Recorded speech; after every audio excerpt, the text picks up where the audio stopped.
Hello guys, welcome back to the channel. आज हम जिस मुद्दे पर बात करने वाले हैं ना, ये कोई एस्थेटिक गॉसिप नहीं है और ना ही कोई हल्का फुल्का सोशल मीडिया ड्रामा है। Today we need to sit down and talk about something deeply uncomfortable, deeply emotional but absolutely necessary. आप सबने पिछले कुछ सालों में इंडियन यूट्यूब स्पेस में फैमिली व्लॉगर्स का बूम तो देखा ही होगा। सुबह उठने से लेकर रात के सोने तक, आज हमने ये नई कार खरीदी, आज हमने मम्मी को सरप्राइज दिया, आज घर में बड़ा झगड़ा हो गया, आज बच्चा रो पड़ा। Everything, literally every breath of their existence is packaged, edit and sold as content. लेकिन क्या आपने कभी रुक कर सोचा है कि इस ग्लॉसी हाई डेफिनेशन स्क्रीन के पीछे असल में चल क्या रहा होता है? लेटली रेडिट, इंस्टाग्राम और यूट्यूब कमेंट सेक्शंस में एक स्पेसिफिक व्लॉगिंग फैमिली को लेकर बहुत ही ज्यादा आउटरेज, गुस्सा और सवाल उठ रहा है। नीतू बिष्ट और लखन रावत, जिन्हें लोग लखनीत के नाम से भी जानते हैं, और इस पूरी कंट्रोवर्सी के सेंटर में कोई बड़ा इन्फ्लुएंसर नहीं है, बल्कि एक छोटा सा इनोसेंट बच्चा है, काना। अभी हाल ही में इंटरनेट पर कुछ ऐसे क्लिप्स और स्क्रीनशॉट्स वायरल हुए हैं जिसमें दिखा के कैसे इस छोटे से बच्चे को गांव वापस भेजा जा रहा है। कैमरा के सामने उसको डांटा जा रहा है, वो बिलक बिलक कर रो रहा है और आसपास के एडल्ट्स उसके गुस्से, उसके रोने और उसके इमोशनल ट्रॉमा को रिजॉल्व करने के बजाय लेंस के पीछे से रिकॉर्डिंग कर रहे हैं। पब्लिक अब चुप नहीं बैठ रही है, लोग सीधा पूछ रहे हैं कि क्या ये फैमिली बॉन्डिंग है या फिर एक प्लेन, सिंपल और रूथलेस क्लाउड एक्सप्लॉयटेशन है। आज के इस वीडियो में डीपली ब्रेक डाउन करेंगे इस पूरी सिचुएशन को।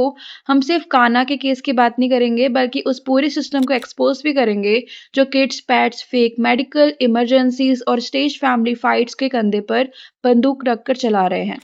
शुरू करते हैं। सबसे पहले थोड़ा सा बैक स्टोरी समझते हैं उन लोगों के लिए जो इस पूरे लूप से अनअवेयर हैं। काना कौन है और वो इस फैमिली का हिस्सा कैसे बना? काना बेसिकली इनके एक रिलेटिव का बेटा है। जब ये बच्चा शुरुआत में इनके साथ रहने आया था तो ब्लॉग्स का नैरेटिव बड़ा ही होलसम, प्यारा और इमोशनल बनाकर ऑडियंस के सामने परोसा गया। टाइटल देखो, थंबनेल्स देखो, घर आया नया सदस्य, काना को हमने अडॉप्ट कर लिया है, बेटा बेटा कह के कितना प्यार दिया जा रहा है। इवन रेडिट पर लोग ये तक पॉइंट आउट कर रहे हैं कि कैसे नीतू ने इस बच्चे का नाम तक बदल कर गोपाल बिष्ट पोर्ट्रे करना शुरू कर दिया था। शुरुआत में ऑडियंस को ये सब देखकर बहुत ही अच्छा लगा, लोग इमोशनल भी होने लगे थे, कमेंट सेक्शन भर गया था। But hold on for a minute, जब आप किसी छोटे बच्चे को अपने घर पर लाते हो, चाहे वो आपका रिलेटिव हो या ना हो, क्या वो आपका फैमिली मेंबर है या फिर वो आपका एक नया कंटेंट पीस है? धीरे धीरे बिना किसी को पता चले काना इनके व्लॉग्स का सबसे बड़ा थंबनेल क्लिकबेट बन गया।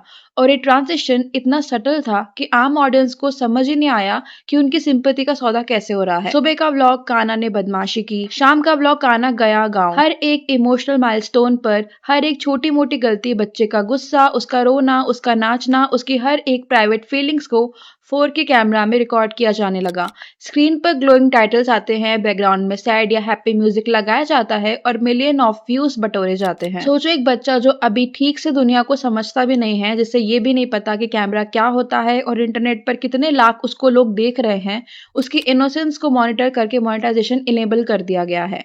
जब तक काना कैमरा के सामने क्यूट हरकतें करता रहा, तब तक वो गोपाल बिष्ट था, तब तक वो घर का ध्यान रखने वाला प्यारा बच्चा था। लेकिन जैसे ही एक नॉर्मल बच्चे की तरह उसने टैंट्रम शो किए, जैसे ही उसने जिद किया, मिसबिहेव किया, जो हर बच्चा अपने बचपन में करता है, तब नैरेटिव तुरंत बदल गया। रियलिटी ये है कि किड्स आर नॉट प्रॉप्स। बच्चे कोई खिलौने नहीं होते जिसे आप स्टूडियो में सजा कर रखो और जब मन चाहे कंटेंट निकाल लो। लेकिन इस व्लॉगिंग पाइपलाइन में हर रिश्ते को पहले एक एसेट बनाया जाता है और फिर उस एसेट से मैक्सिमम एंगेजमेंट निचोड़ा जाता है। अब आते उस रिसेंट इंसिडेंट पर जो सोचने पे मजबूर करता है कि आखिर ये व्लॉगिंग इंडस्ट्री और कितनी टॉक्सिक हो सकती है। कुछ दिनों पहले ना नीतू ने एक व्लॉग डाला था जिसके अंदर वो काना को वापस गांव छोड़ने गई थी after using him as content for months. तो जब लोगों ने वो वीडियोस देखे और वो जो विजुअल्स देखे, उसमें साफ दिख रहा था कि गांव का माहौल क्या है।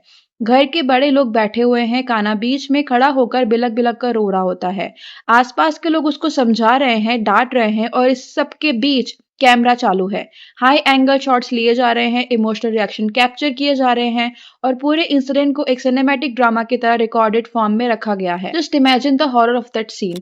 एक छोटा सा बच्चा जो इमोशनल डिस्ट्रेस में है, जो रो रहा है, जो इनसिक्योर फील कर रहा है, जिसे लग रहा है कि उसकी फैमिली उसको छोड़ देगी, और उसके आसपास जो एडल्ट्स हैं जिन्हें उसको गले लगाना चाहिए था, जिन्हें कैमरा बंद करके उसके साथ अकेले में बात करनी चाहिए थी, वो लोग वहां पे लेंस के पीछे से व्यूज क्लाउड कर रहे हैं। वो देख रहे हैं कि आज का व्लॉग कितना वायरल जाएगा। जब ये क्लिप्स वायरल होने लगी तो लोगों ने कुछ इस तरीके से कमेंट्स किए कि पहले बेटा बेटा बोलकर उसकी इनोसेंस बेची और जब मन भर गया तो उसको गांव भेज दिया गया। These influencers are completely empty inside, they only care about money and views। एक और यूजर ने बहुत ही गहरी बात हाईलाइट करी। ये लोग हर बच्चे को कंटेंट के लिए यूज करते हैं।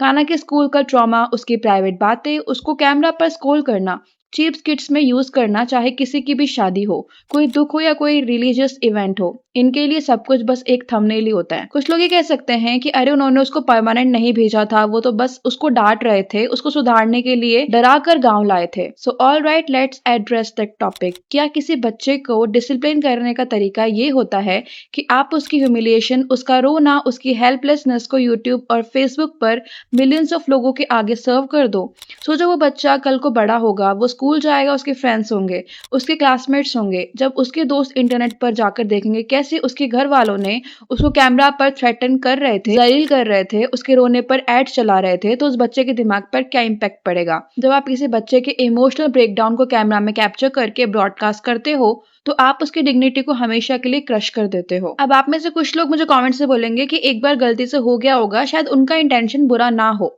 लेकिन गाइस, जब आप थोड़ा सा और पीछे जाकर इनके पास्ट ट्रैक रिकॉर्ड को देखोगे तो आपको एक बहुत ही क्लियर और डिस्टर्बिंग पैटर्न नजर आएगा। A pattern of manufacture reality, stage drama and cloud chase. मैं आपको एक और एग्जांपल देती हूँ जो सोशल मीडिया पर बहुत ही वायरल हो रहा है। आपने वो रिंग वाला क्लिप तो देखा होगा जहाँ पे नीतू कैमरा के सामने बहुत ही शर्माते हुए इमोशनल होकर अपनी नई डायमंड रिंग फ्लॉन्ट कर रही होती है और कह रही होती है कि लखन ने मुझे वैलेंटाइंस डे पर ही सरप्राइज दिया है। आप ये वीडियो देखो। इम्प्रेस हुई इस सरप्राइज से और मैं अपनी रिंग थोड़ी फ्लॉन्ट करूंगी जो कि बहुत आप लोगों को सबको थैंक यू क्योंकि आपने मुझे बार बार रिमाइंड कराया कि भाई वैलेंटाइन डे स्पेशल बनाना होता है और बना दिया यार। दो रिंग दे दी और यहाँ पर लखन ने मुझे आज तक एक रिंग नहीं दी। इतना भी झूठ मत बोल मेरे लखन के लिए तू। ये मैंने खुद को शादी पे गिफ्ट की है मम्मी। और इसी के बाद बैकग्राउंड से उनके ही घर की एक फीमेल रिलेटिव की आवाज आती है, मे भी उनकी मॉम है, वो पूरी पोल खोल देती है और वो बोलती है कितना झूठ बोलती है कैमरा के सामने। ये रिंग इसने खुद के पैसे से ली थी अपने आप को शादी पर गिफ्ट देने के लिए। ये क्लिप साफ दिखाती है कि इनके व्लॉग्स में दिखाने वाले हर एक इमोशन, हर एक सरप्राइज, हर एक रिश्ता कितना ज्यादा फेक और कैलकुलेटेड होता है। सरप्राइज रिंग स्टेज्ड है, इमोशनल बॉन्डिंग भी स्क्रिप्टेड है, फैमिली ड्रामा कैमरा के लिए ऑलवेज रेडी रहता है। और बात सिर्फ यहाँ तक खत्म नहीं होती। कुछ टाइम पहले ना रेडिट पर एक बहुत ही heartbreaking pattern point out किया गया था उनके एक देसी डॉग को लेकर जिसका नाम उन्होंने टॉम रखा था। एक वक्त जब टॉम उनके व्लॉग्स का स्टार था, हमने स्ट्रीट डॉग को अडॉप्ट किया, टॉम की मस्ती, टॉम का नया घर, हर जगह टॉम ही टॉम था। फिर सडनली टॉम व्लॉग से डिसअपेयर हो गया, ना कोई अपडेट, ना कोई वीडियो। जब ऑडियंस ने कमेंट सेक्शन में बार बार पूछना शुरू किया कि टॉम कहाँ है, तो वो एक कैजुअल सा जवाब आया, वो तो अपने घर पर है। कौन सा घर, कहाँ गया वो डॉग, नोबडी नोज। पहले एनिमल फॉर कंटेंट, फिर चाइल्ड फॉर कंटेंट, फिर फैमिली फाइट्स फॉर कंटेंट। जब आपकी जिंदगी का हर एक रिश्ता, हर एक प्यारा मोमेंट बस एक टाइटल और थंबनेल बन जाता है तो बताओ ऑथेंटिसिटी कहाँ रह जाती है? तो जब भी किसी चैनल पर व्यूज ड्रॉप होने लगते हैं और जब उन्हें लगता है कि ऑडियंस का इंटरेस्ट कम हो रहा है तो तुरंत एक इमरजेंसी कार्ड प्ले किया जाता है। आपने थंबनेल देखे होंगे, हॉस्पिटल इमरजेंसी, खराब reports, cancer test results, mummy की तबीयत बहुत खराब है। पूरे व्लॉग देखो तो पता चलता है कि नॉर्मल वायरल फीवर था या एक रूटीन चेकअप था, लेकिन थंबनेल पर ऐसे पोर्ट्रे किया जाएगा जैसे कल का दिन देखना मुश्किल है। जब कोई नॉर्मल परिवार किसी सीरियस बीमारी से गुजर रहा होता है, जब कोई हॉस्पिटल के आईसीयू से बाहर खड़ा होता है, तो क्या किसी के दिमाग में पहले ये आता है कि रुको पहले कैमरा एंगल सेट कर लेता हूँ, थोड़ा रोता हूँ, थंबनेल खींच लेता हूँ, फिर डॉक्टर से बात करूंगा?